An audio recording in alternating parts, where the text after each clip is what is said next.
আর একটু জোরে বলতে হবে, ভূমিকম্প উঠাইতে হবে আমাদের। জাগো!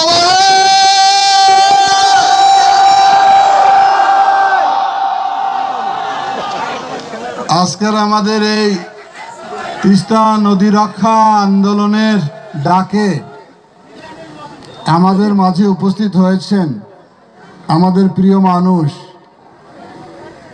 এই গণতন্ত্রের লড়াই সংগ্রামে এই বয়সে যিনি বারবার কারারুদ্ধ হয়েছেন, পিছপা হননি, সেই আমাদের প্রিয় মানুষ, আমাদের প্রিয় মহাসচিব মির্জা ফখরুল ইসলাম আলমগীর আমাদের ডাকে সাড়া দিয়েছেন।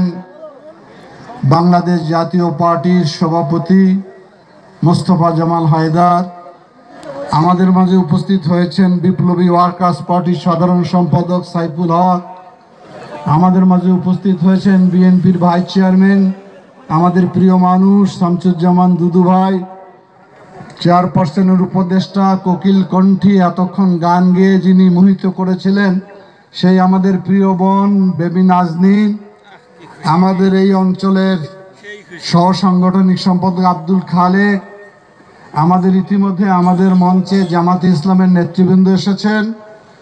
ওনারা আগে আসলে হয়তো বক্তব্য দেওয়ার সুযোগ পেতেন, আগামীকাল দেওয়ার চেষ্টা করব আমরা। আমি সবাইকে আমার এই তিস্তা নদী রক্ষা আন্দোলনের পক্ষ থেকে অভিনন্দন, গভীর শ্রদ্ধা জানাচ্ছি যে তারা এই তিস্তার করাল গ্রাসে ছিন্নমূল মানুষের পাশে দাঁড়িয়েছে।